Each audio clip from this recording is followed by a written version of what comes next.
नमस्कार। आप सुन रहे हैं द बॉलीवुड रेडियो और मैं हूं आपके साथ आकाश।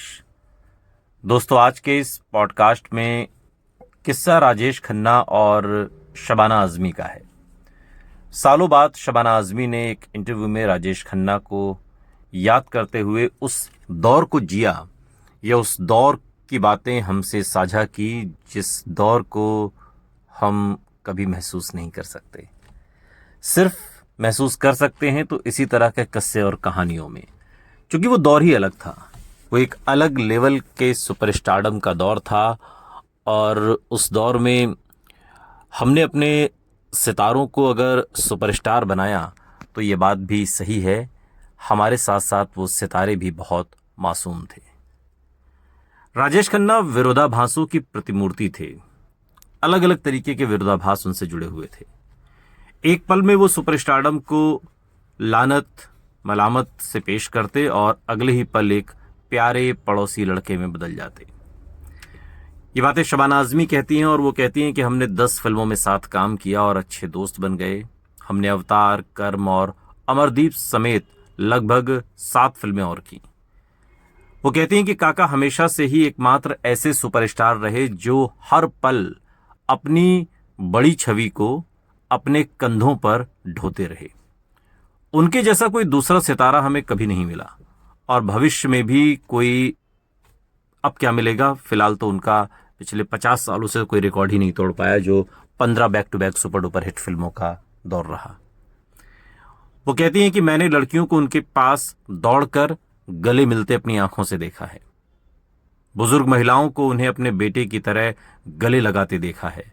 बड़ी संख्या में प्रशंसकों को सिर्फ एक झलक पाने के लिए उनका इंतजार करते मैंने देखा है। और ये सिर्फ कहानियां नहीं हैं, ये एक सहकर्मी के तौर पर ये सारी चीजें मैंने अपनी आंखों से देखी हैं कि कैसे शूटिंग सेट पर लड़कियां पागलों की तरह राजेश खन्ना का इंतजार करती थीं। और न सिर्फ लड़कियां, लड़के, हर उम्र के माताएं बहनें सभी लोग वहां पर मौजूद होते थे और वो सिर्फ राजेश खन्ना की एक झलक को बेताब रहते थे। और ये सब कुछ मैंने अपनी आंखों से देखा है। आज की पीढ़ी पता नहीं इन बातों पर कितना यकीन करेगी। और आज भी इतने सितारे हैं लेकिन उनकी एक झलक पाने के लिए उनके घर के बाहर घंटों हजारों लोग नहीं खड़े रहते। लेकिन अगर आप मुंबई गए हैं तो मुंबई का जो कार्टर रोड है जहां राजेश खन्ना का बंगला आशीर्वाद हुआ करता था, उसके बाहर ये नज़ारा बहुत आम बात थी। एक पुलिस थाना भी वहां, स्टेशन भी, चौकी बनाई गई थी सिर्फ इस वजह से कि वहां पर भीड़ बहुत आती है। शबाना आज़मी कहती हैं कि मुझे याद है कि हम विशाखापट्टनम में एक शूटिंग कर रहे थे जब एक लड़की किसी तरह सेट पर काका के करीब आ गई और जैसे ही वो काका के सामने आई वो राजेश खन्ना को देखते ही बेहोश हो गई। मुझे यकीन ही नहीं हुआ कि मेरी आंखों के सामने कुछ ऐसा अद्भुत हो रहा है। फर्ज कीजिए आज के दौर में क्या ये संभव है। शबाना आज़मी कहती हैं कि मैंने काका की तरफ देखा और महसूस किया कि उन्हें पागल प्रशंसकों की इतनी आदत हो गई थी कि वो ऐसी घटनाओं को सहजता से लेने लगे थे। बहुत सामान्य लगता था उन्हें खून से लिखे हुए खतों को पढ़ना या अपने पीछे लड़कियों को पागल होते हुए देखना। और ये लड़की जो मेरी आंखों के सामने राजेश खन्ना को देखते ही बेहोश हो गई। सेट पर उनकी ऊर्जा अद्भुत थी, शबाना आज़मी बताती हैं, और किसी दृश्य को समझने और उसमें अपनी व्यक्तिगत शैली को शामिल करने की उनकी क्षमता प्रेरणादायक थी। कैमरा रोल होते ही वो बदल जाते थे और कैमरा रोल होने से पहले वो एक अलग तरीके के होते थे और कैमरा रोल होने के बाद वो बिल्कुल लगता ही नहीं था कि ये वही राजेश खन्ना है जो अभी इतनी हंसी मजाक या तमाम बातें कह रहे थे या जो एटीट्यूड भी दिखाते थे कभी कभी।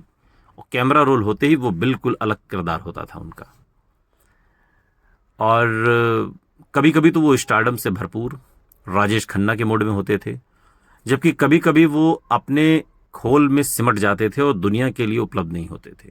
बहुत रिजर्व नेचर के राजेश खन्ना बन जाते थे कभी कभी। इसलिए कई लोग उन्हें अनियमित कहते थे, बिल्कुल पंक्चुअल नहीं थे काम को लेकर के। शबाना आज़मी कहती हैं कि बहुत कम लोग जानते हैं कि वो एक बड़े दिल वाले व्यक्ति भी थे जो आलीशान पार्टियां देते थे। कितने लोग ऐसा करते हैं आज के ज़माने में।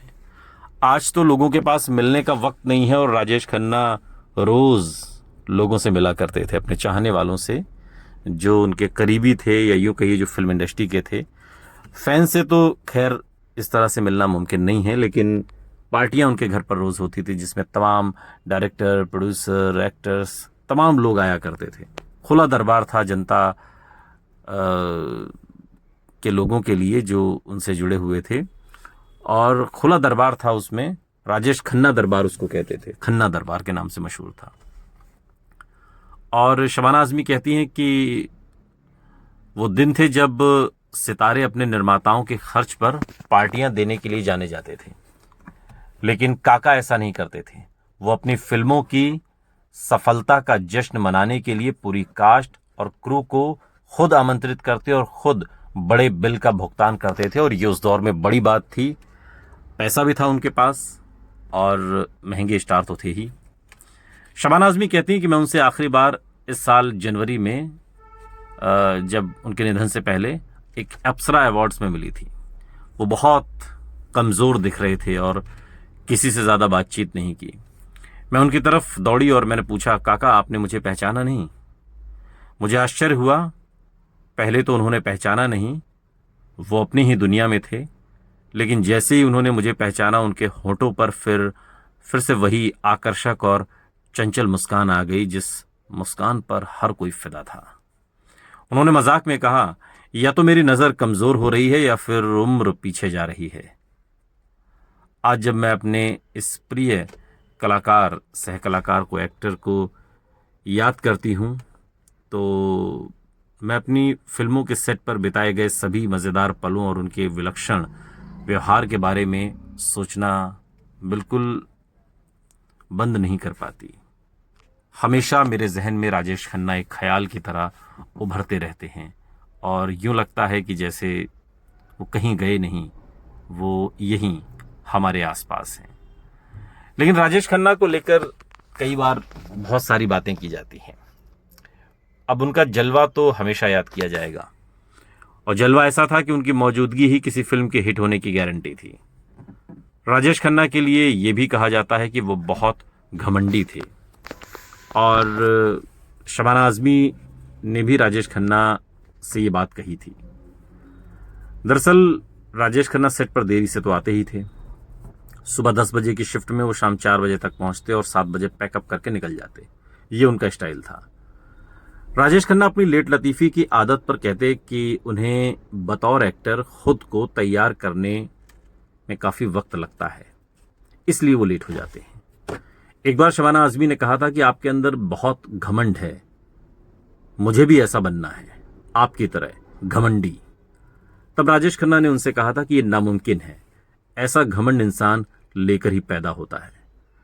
राजेश खन्ना का कहना था कि अगर किसी को सफल होना है तो उसे मेरी तरह घमंडी बनना होगा। राजेश खन्ना ये भी कहते थे कि घमंडी बनना हर किसी के बस की बात नहीं है। जो दिल से बहुत अमीर होता है उसी के अंदर ये बात हो सकती है। आपको बता दें कि राजेश खन्ना और शबाना आज़मी ने अमरदीप, अशांत, अवतार, नसीहत, थोड़ी सी बेवफाई जैसी तमाम फिल्में की, और जब उन्हें सालों बाद याद करने का मौका आया तो शबाना आज़मी की आंखें भी नम हो गईं। सुनते रहिए द बॉलीवुड रेडियो, सुनता है सारा इंडिया।